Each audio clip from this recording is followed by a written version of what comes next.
cameras. The other thing is just just answer me as if like it's going to be kind of like a conversation between two of us. So Right. I'm going to start off with the easy stuff first, just to make sure that our sound levels are right and we have proper spelling and all that. Can you just start off with saying, tell me your name and how do you spell it? My name is Emin Eddie Egriu. Emin Eddie Egriu. Perfect. One of the questions I wanted to ask earlier, but I didn't get a chance to, and I mentioned that I had spent quite a bit of time in Lackawanna because when I was going to college, I was delivering pizza for Bella Pizza, in Lackawanna. Most people would say that's their favorite place. It's been there for a while, and I learned a bit about some of the culture there. And one of the places that we would deliver to pretty regularly was the Macedonian Center. Okay. Do you mentioned I've been there quite a few times. The Macedonia Center is something of an older culture, and most of them are Slavic group of people. I do come from Macedonia, but my nationality is of Albanian, and even there is some issues with that, but it's been good. There was no major ethnicity wars of any kind. But equal rights and some of those issues are being addressed. Like, for instance, language is something that everybody's fighting for over there. It used to be under the Yugoslavian regime at one time. In 1991, it hits autonomy. And it was given to the Slavic side of the group, which those Macedonians are Bulgarian, Romanian, some Turks, and some that have removed their religion to join and change their names because of, I guess, prosperity, I would say, so they can get proper jobs. During the Slavic regime in Yugoslavia, that was an issue that mattered. It is linked to why my father was fighting the cause of freedom in former Yugoslavia. So how much of that history that you just touched on plays a role in the way that you would say you live your life today? Oh, a lot of it. I remember as a child we used to cry to our father. Why are you doing more for them than you're doing for us? Because, we didn't understand the cause. We didn't understand the battle. And may my brother rest in peace. He was in his late 20s, I would think, around 28. He brought that to him and confronted him about that. My brother was married, had a child. And my father's response was, "You piece of S," he says. He was a very firm man. He says, "What else do you want from me? I raised you. I gave you everything you need. You have your own family. You've had everything you wanted. You got your freedom in the United States." He says, "My people don't have that. Don't tell me about who I'm treating better, because they're the ones that need. You never needed anything." So that passion, I got to understand. In my younger days, I used to go protecting my father from the Slavic regime, the Serbian regime. They attempted to kill him. It was in 1981 they left him for dead. I was working in Pennsylvania in a restaurant pizzeria at the time. I've worked most of my life. I came back to New York and we had to protect our father from that type of government. Also, this government was doing its role to protect my father because he was fighting against communism. Iron Curtain was an issue that mattered to the United States. If you remember, a lot of American citizens used to get arrested because they thought they were part of communism. So the freedom, like we talk about, wasn't really there, but I'm glad they fought that. And my brother also went to fight in Kosovo for the liberation of the Kosovo Albanians from the Serbian regime back in '99 when Bill Clinton was there. My brother served the U.S. Navy, and he had all the training necessary, so when he went over there, he was a sniperist for the Navy. They happened to give him the same rifle. He didn't need no training. There was a 2-3 week course of training to go to war. He went straight to the battalion of special forces that was in the front line, going in there to seek out where they're hiding, where their troops were, so that NATO and all that could be guided where to bomb. Because if you remember, I think that was one of the best wars America ever fought.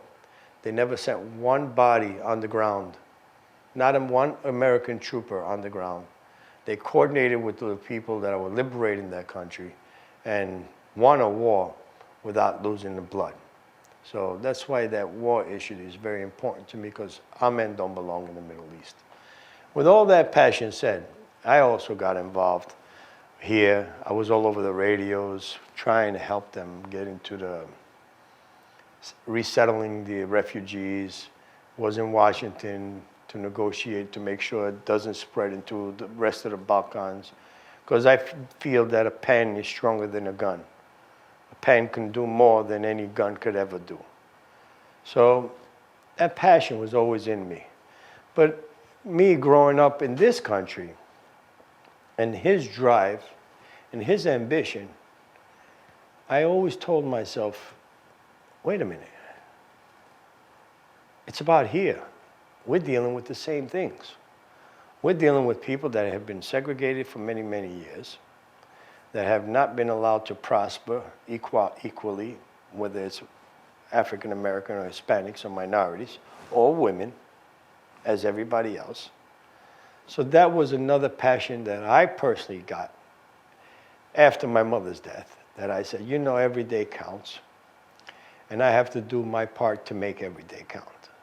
So after I got to marry my mother next to my father, which I took them back home to put them side by side. Also, my brother has passed away since then. I woke up, I could say. And I came home, which I've only been back home twice in my life since I came to the States, once in '76 and in '98 for 5 days just to bring my mother's remains there. I came back and I decided that I got to do something at large in our community, and ever since then, I've been fighting for the forgotten people, which I call the East Side. Lackawanna is part of it. You got the first ward that has been neglected, especially Niagara Falls. Nobody wants to talk about Niagara Falls. Why? Maybe because our district has a small voter base and it don't matter to them. But if I want to make a beautiful community, I better take care of those that need and refurbish that atmosphere and concentrate on those schools so that those kids can catch up to the rest of the society, so that we can create capitalism for all of us, not just those that are running the show. So you've seen, through the experiences of your father, you've seen it create conflict within your own family, because your father decided that he wanted to stand up for what he believed in, and unfortunately, you've lost some people who are very dear to you, and I'm sorry for that. Why do you find it important? I mean, wouldn't it be a lot easier for you to say, my father fought his fight, and I saw what he put himself through because it mattered to him? Wouldn't it be easier just to run your business, be successful yourself, and keep to yourself, and allow these problems to be someone else's? God has gifted me with beautiful hands. I have a business that is doing good. And the reason why it's doing good, 99.9% of my work is private sector. All through word of mouth. You might see my name out there in the community. It's out there so that they know who it is. It's not out there to promote myself in the market to get more jobs. I have a circle of jobs that I get, and they keep coming. I have loyal customers that have been there for 20, 30 years since I started back in '89. So I've been gifted with the business, and yes, if I wanted to, I probably could make a greater living than the office I'm seeking. But through my time with my private sector, I've been doing the things that I'm doing. Taking kids from the communities, whether they're young or old, that have been neglected, that don't have opportunities, bringing them through us, and creating a program to teach them the skills trade. And paying them to teach them.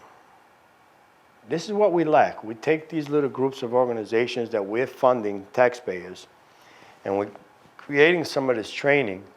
And after the training, these kids are gone. Don't know where to go. I personally have a great record of success with kids. I worked with Push Buffalo back in the days. I started that program with them. When they asked me for assistance, I told them.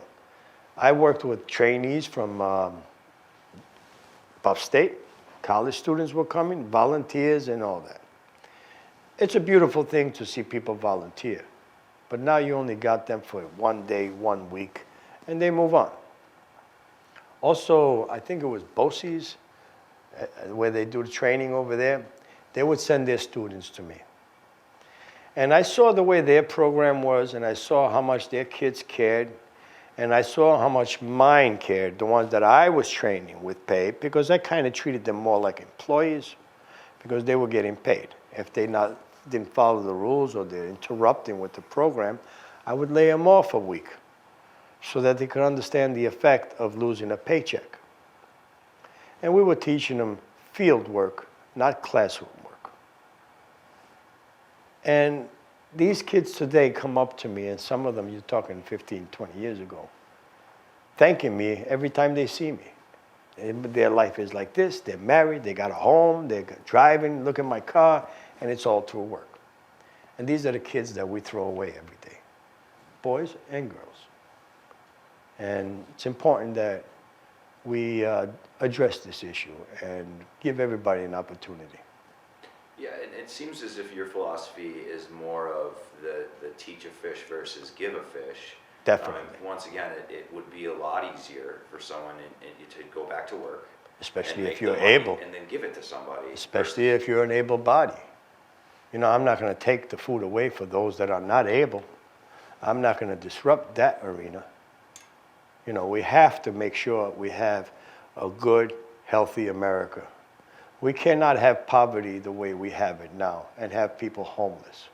So there's some things that we have to be humble about and protect our citizens, whether able or not able. But at least let's teach them to become able. Even if they're disabled physically, they might be able in another direction. Let's figure that out and let's train them so they could just work with their fingers, because we have that available too. Yeah, there's like, this is very split society, especially today more than ever, as far as party lines go. And you know, conversations that we've had and what you're saying so far, it seems to be a little more blurred than a very defined line, as in right, you know, or left. What would you say is right now, just to kind of point at the Democratic Party and the seat that you're looking to fill? It seems like some of the philosophies that you're bringing up so far, and just the first couple of things that you've said, seem to sway from what's happening currently. How would you be able to maybe change what you're seeing? And I know that's a very loaded question, but what are some of the fundamentals that maybe you can build on that you just started talking about as far as empowering people versus just enabling people? Well, let me talk to my party first. I'll talk to both parties, but I'm going to talk to my party first. Stop being so isolated. Stop thinking that all the voters want you to do this.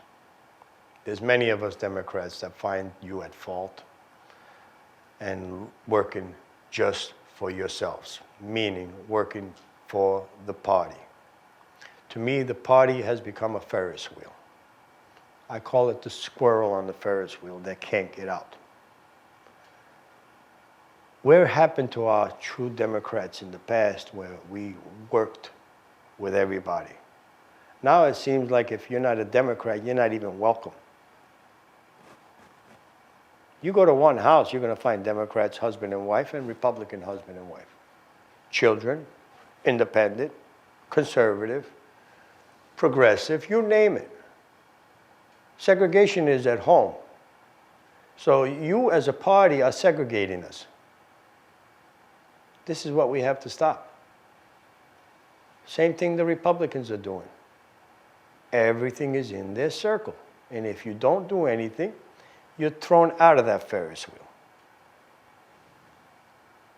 I thought a Ferris wheel had a line where everybody got on and got off. This one doesn't.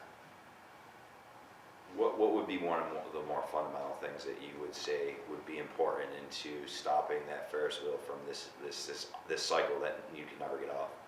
Well, if you look at our local party, it's who I really want to talk to.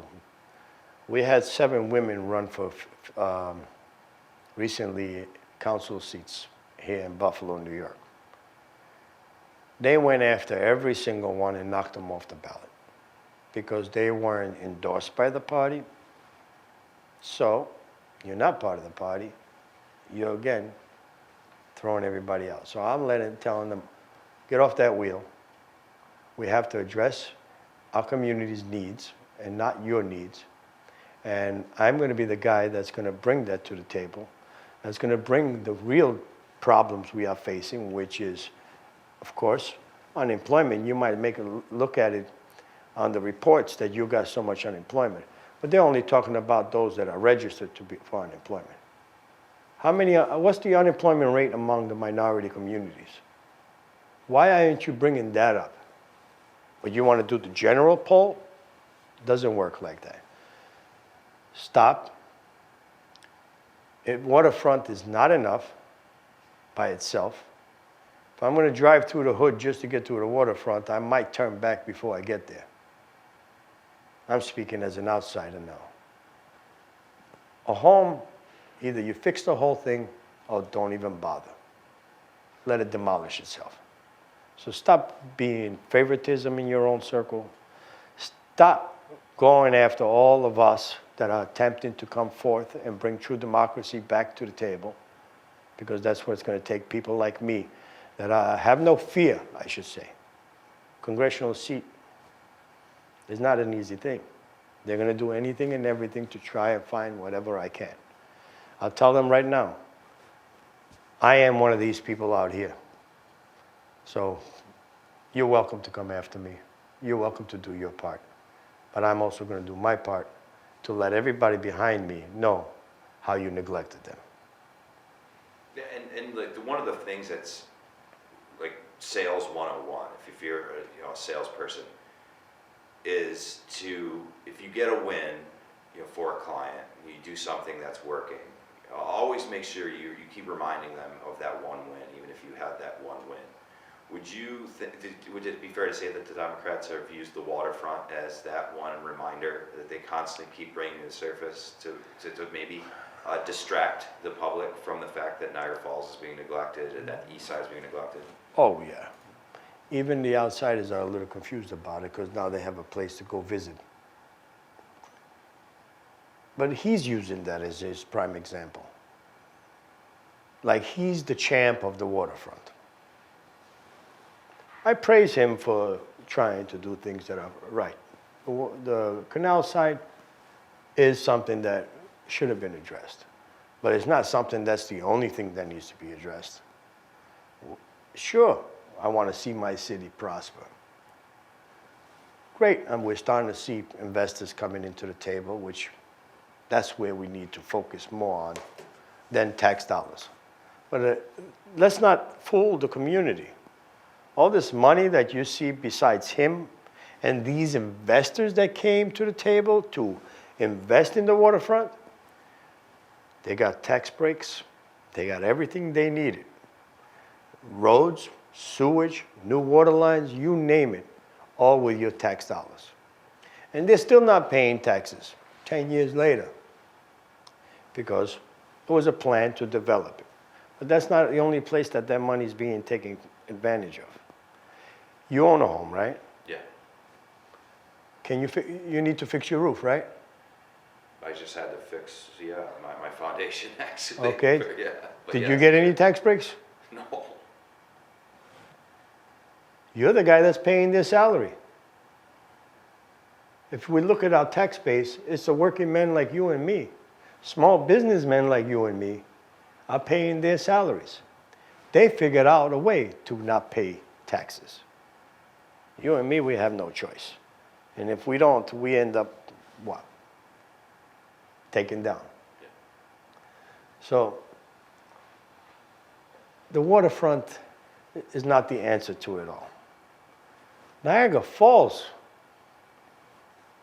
that $100 million they originally made a deal with the New York Power Authority was Niagara Falls' money. He brought every penny out of there and didn't give a dime back. It frustrates me. I don't even live in Niagara Falls. But I tell you, I love Niagara Falls. You got such beautiful nature over there that you don't see anywhere. It's one of the 7 wonders of the world. And our federal government allowed it to crumble.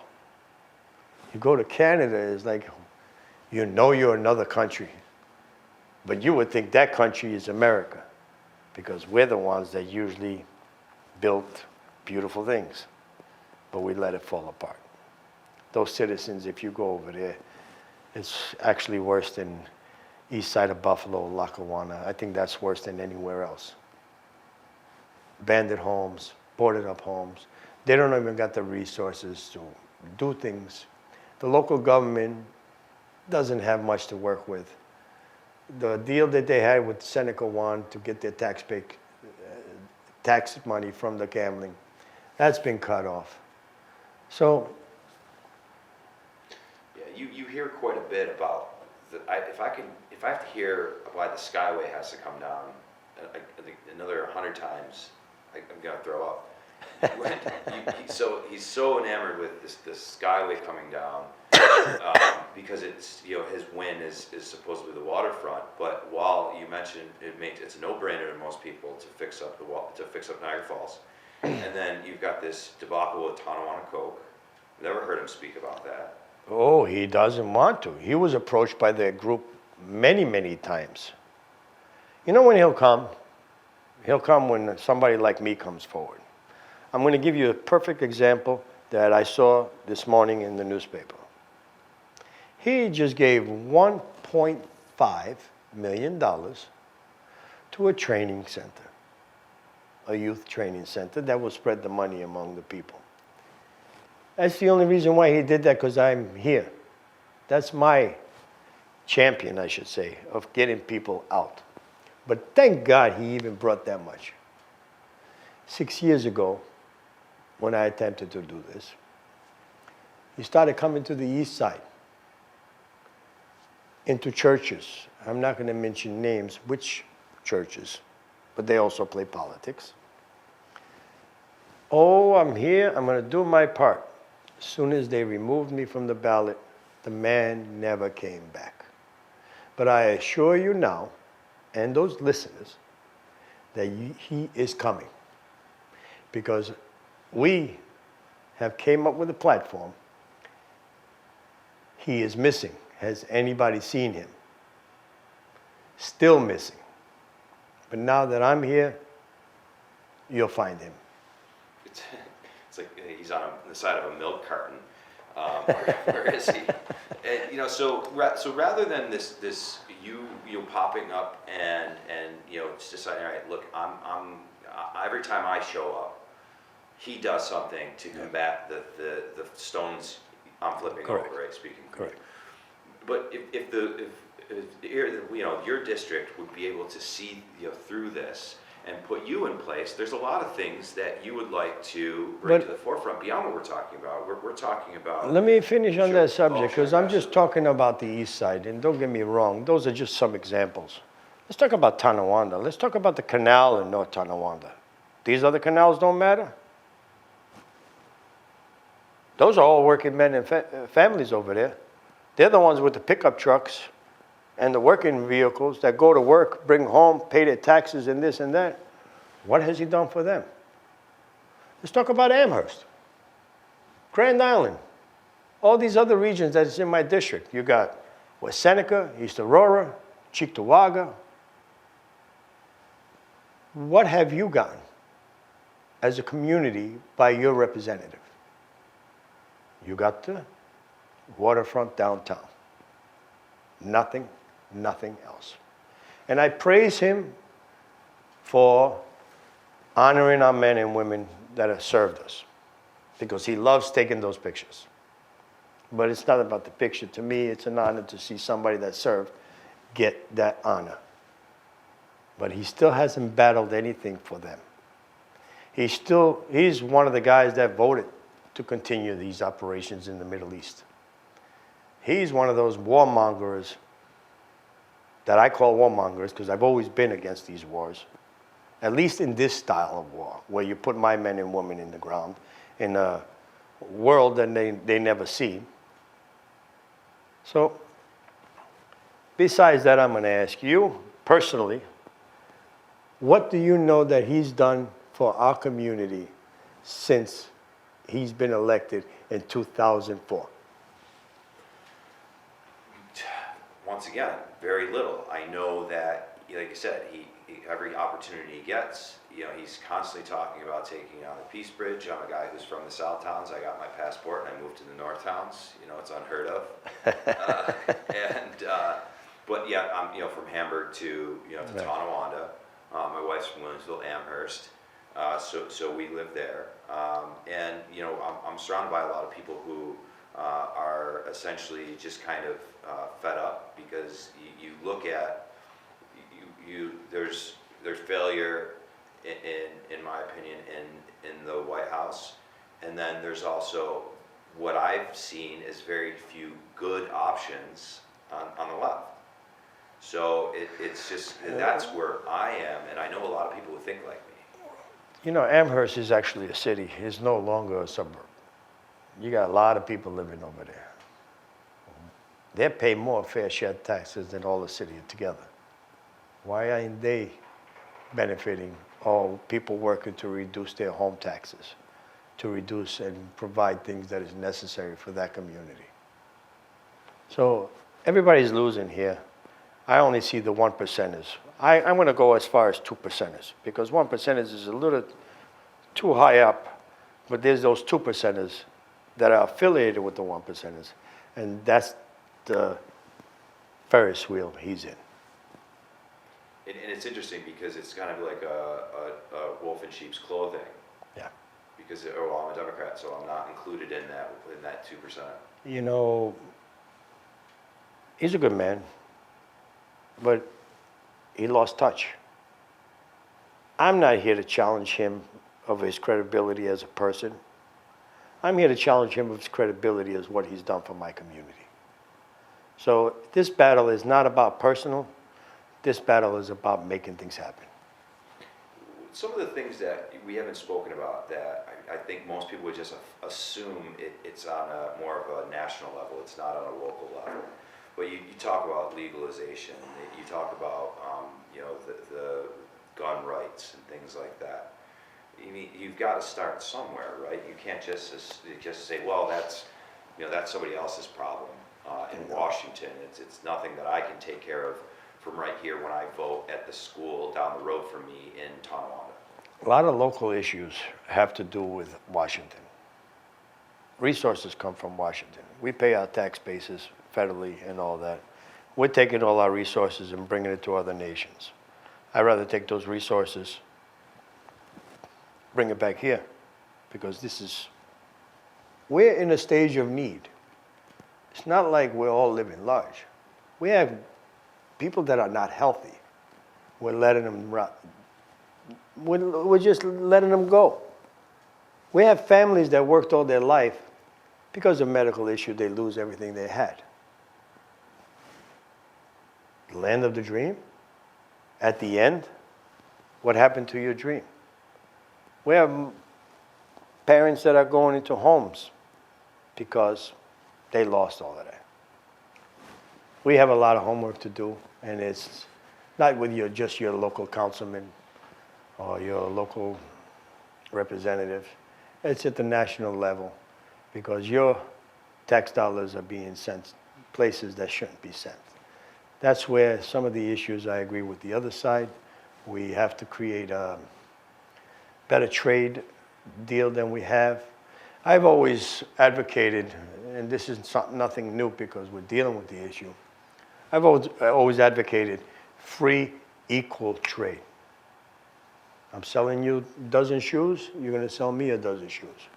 You're gonna give me 2 dozen, you're gonna have to pay your share of giving me that 2 dozen extra in your tariff, whether you wanna call it a tariff or a tax. So it's about balancing that trade, because it's important that we have trade. You know, today the world is more open, we have to be able to move around. But there is a balance to everything, you know, and that's what I'm about. What would be some other things that you think that if somebody would just say, well, he's running on the Democratic ticket, what would be some other things that would be shocking for someone who knows nothing about you? That they may learn through a conversation, or maybe some of the things that they're going to see online that are accurate, right from you. Well, I'm a Democrat, but I'm a people's Democrat. And I find that different. They're going to be shocked. I'll tell you why. In general, my life is about everybody being treated fair. So in this campaign, it's going to be the same thing. I'm going to go after every party that I can and seek their support. They want to play the game of them, he's a traitor. There's no traitor here. The only thing that's here is to find the right cause that's going to make us all better. There is no hardcore Democrats unless you're part of the party. How is it that here in Western New York, Trump came out so successful, and we know we have more Democrats? That goes to show you people are not all about what our party represents. So, I have supported conservatives in my life because I've seen the values and I've seen what they wanted to fight for. Just because I believe in something, that doesn't mean I'm going to enforce it on you. That's my personal value. If I'm conservative about my family, that's different than what I want to do. I want to talk to the people in general, see their needs, and represent and speak their voice. I don't want to bring my personal voice to Congress. I want to bring my constituents' concerns to Congress.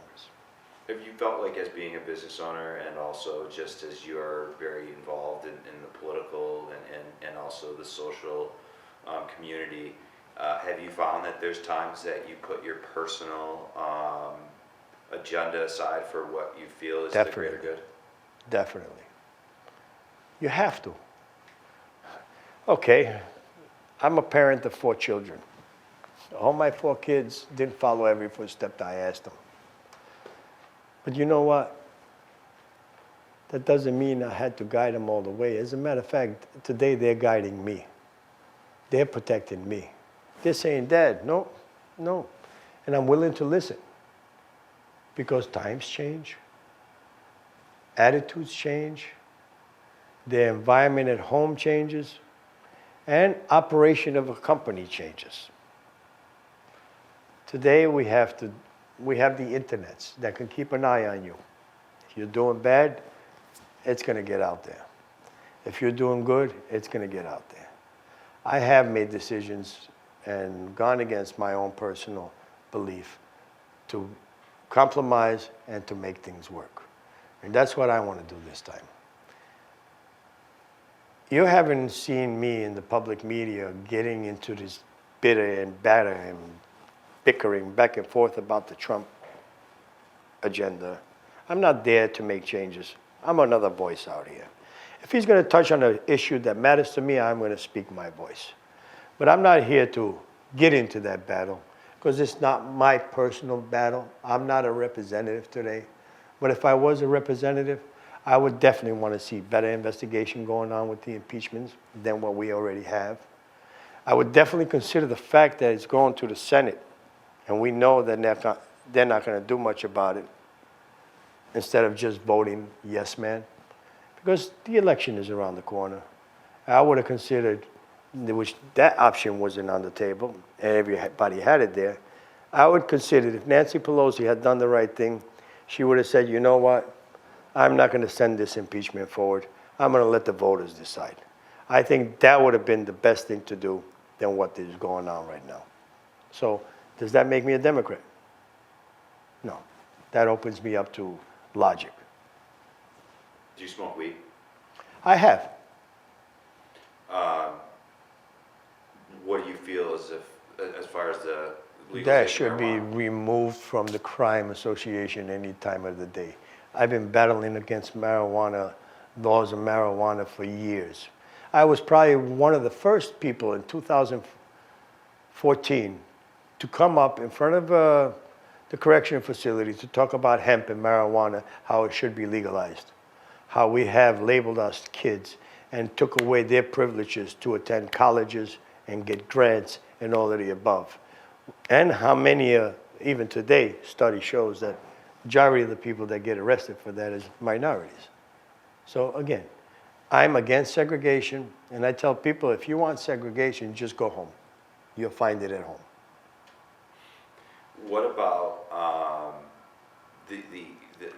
you were telling me a little bit more about some of the background on guns. Guns are obviously a problem. We're seeing that Buffalo is maintaining to be on the list of homicides at the top of the list. And you had mentioned MVP earlier, and I wasn't real familiar with MVP. MVP, Most Valuable Parents. Neil Dobbins is his founder and I guess president. They're having a problem with illegal handguns coming from Ohio as far as what their research tells them.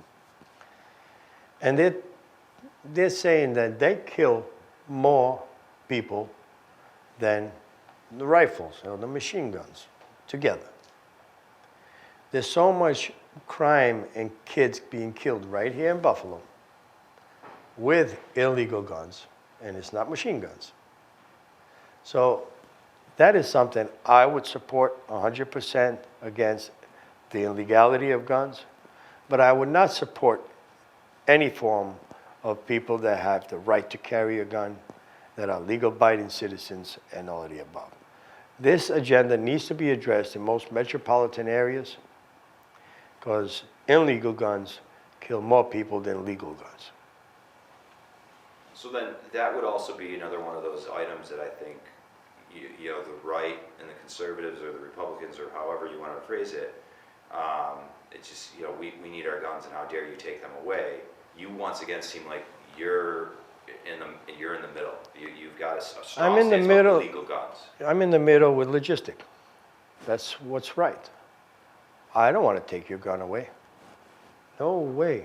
I'm not going to call myself an advocate for it, but I've been a supporter of Second Amendment, and it should stay there. But if an individual is mentally unstable, show me with the doctors, show me with his records. I would want to consider doing something about that.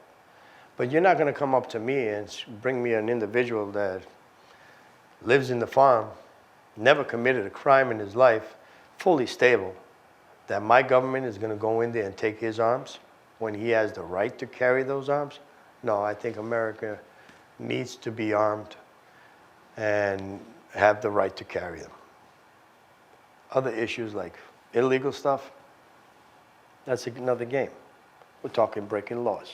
So why are we not doing something about those laws that are being broken? By the manufacturers, by the salesmen. Hey, we want to know where your guns are going. You're not just going to be a muck and send these guns to our street without being responsible for it. Well, I think no matter what party you're from, everyone can agree that they don't want to just get the heroin off the street, they want to get the dealer off the street. Why is the same thing not true with guns?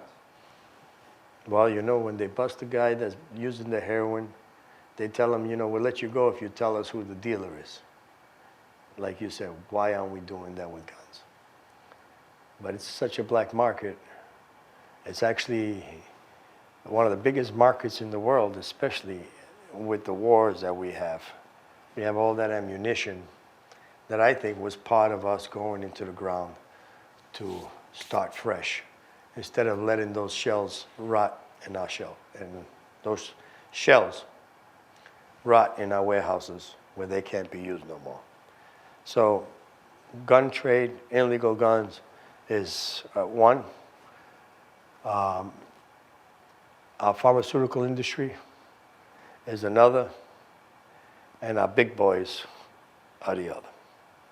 The 1% is the bankers, Wall Street, in a certain aspect, not as an umbrella. What about green light? Do you think that people who are illegal immigrants should be able to get a license and drive a car legally? Well, it depends. You know, if they're here, you can go to another nation and you can give them your passport, and especially if you're a visiting illegal immigrant, they'll give you a driver's license. Now, if these immigrants are coming here with visas, this and that, I don't see why not. You know, that's just something that is good to have. You know, now, immigrants that have been here, that have surrendered to the country that we know of, and they're in the process of doing their paperwork, they should have that right too, to drive. Now, if we don't know about them, they're in here illegally, no. We have to have files and registration of everybody that is here illegally too. So if we take those and protect those, and if they're here 3-4 years before they see a judge, we should allow them to at least even make a living instead of not giving them paperwork. You filed, you registered, we know you're here. Better that you work instead of doing crimes, not work. Better that you work, pay your fair share of taxes, so our community at large won't be upset with you that you get in all these breaks.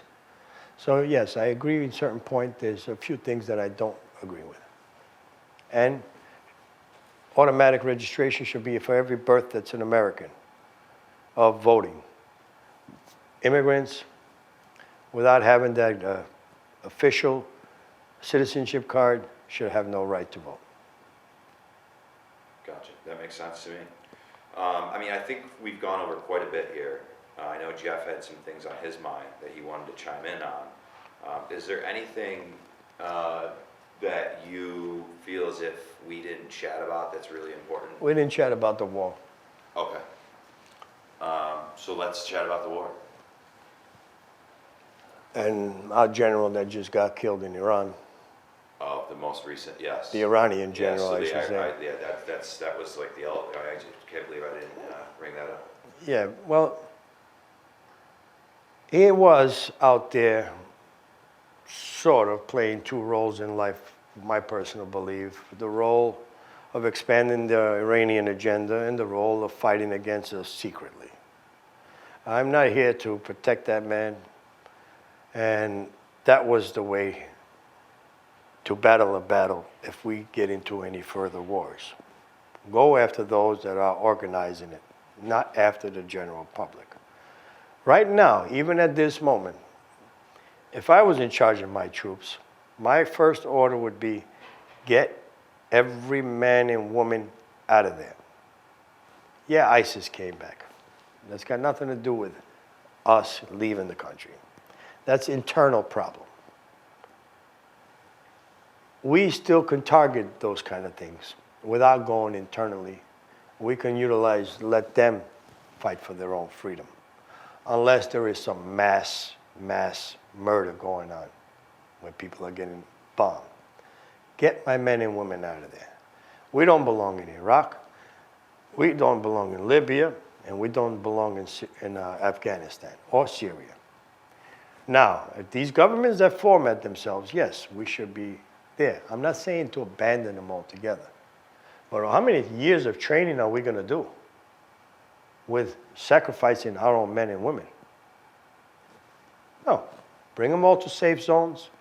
Get them out of the high target where the public or whatever is there. We can't be the police. We're not even allowed to be the police inside those areas. United Nations have done stuff like that for many, many years. And we're playing that role. No. Back to the format of United Nations, NATO, world, let everybody work it together. Because we have internal problems, like I said, and we should address and take those resources, bring them home, Concentrate on a high-tech quality of army, airspace, whatever we need to do. But don't sacrifice my men and women. There's some people who are of voting age who've never been alive in this country that have known it no other way than us as a country intervening in overseas. So do you feel as if that could be a problem when it comes No, to... we have to be there for create a democratic world. We have to be supportive. You know, like they went to Bosnia and they let them die, till finally NATO went in there, stopped the killing. You're talking 500,000 people that got killed in Bosnia. It was getting ready to go. Now that kind of stuff, like I said, why send my men when we can send the rest of the nations, also friends of those nations, to make sure that the law is followed. There is no ethnic cleansing. There is no major population killing of any kind. So there's ways. We've been doing it. We've been out of war maybe 18 years in our life. I'm talking about United States. Yeah. Only about 18 years we haven't been involved in wars. No. No. The other thing is like that. This struck me immediately. You know, just the fact that drone strike. You know, yes, it didn't include any of our bodies, right? It was more advanced technical side of warfare, but it did also not include Congress being in on the discussion. The Congress should have been in the discussion. At least those selected ones. I don't want to give an operation of that kind to all of Congress. That would be a foolish mistake. Because, you know, there's 500 of us almost, of whatever the number is, but that would be a foolish mistake to share it with all of Congress. That's why we have committees. That's why we select a few. At least those should have been notified so that the decision was made properly and understandably. But I wouldn't go out and say to 500 members and say, hey, I want to shoot this guy down. No, I think that's a no-no. Lastly, because things are so turbulent, do you think now is a good time for a rebirth? Oh, this is the best time. That's what got me involved this time. I wasn't going to do it because I think the segregation is one of my major drives because we are so separated. There's so much hate. Unbelievable. It's like, what's going on? I'm afraid it's going to reach into my doorstep. And I'm getting that from a lot of people. So we all better get our act together and get rid of this chaos that we got. And the only way to get rid of it is our Congress has low approval rating. Bring in some fresh blood. Our laws are beautiful, our operations. America has got a system no other nation has. But we got a bunch of radicals that are trying to change those systems, take away the Constitution, which that's what's been keeping us. And we got too many laws. And so that's the other side of it. That's very different. Is you're against big government. I am. Buffalo had 1.2 million, I guess a little over 1 million citizens at one time, and it had a smaller police force. Didn't have the high-tech quality, didn't have these vehicles, didn't have all that. And right now, you tell me how many policemen we have, you tell me how many agents we have, how many operators we have, how many holding centers we have, how many, you name it, it's like an operation, how many judges we have. It's a business. No. We have to be humble. The more government we create, the more communism we become.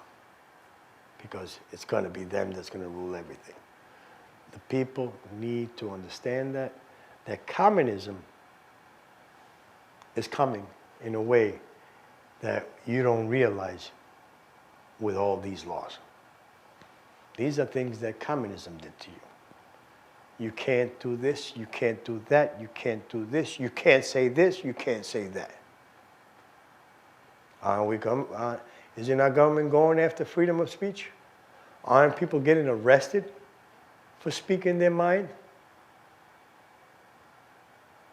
Who was that? Stalin. That was Mussolini. That was Korea, China, North Korea, all of that. We're doing that slowly. You don't realize how much rights are being taken away from us. And I came to a beautiful country as a little boy. I grew up free. I don't want my kids and grandkids not to be free. There is nothing better than America out there. No law is better, no nation better. Even though we have some things we need to straighten out, but I'm sure in the long run we will. Excellent, Eddie. Thank you very much. Guys, do you want to cut and then did you have any questions? Yeah, probably. Okay. So do you want to break?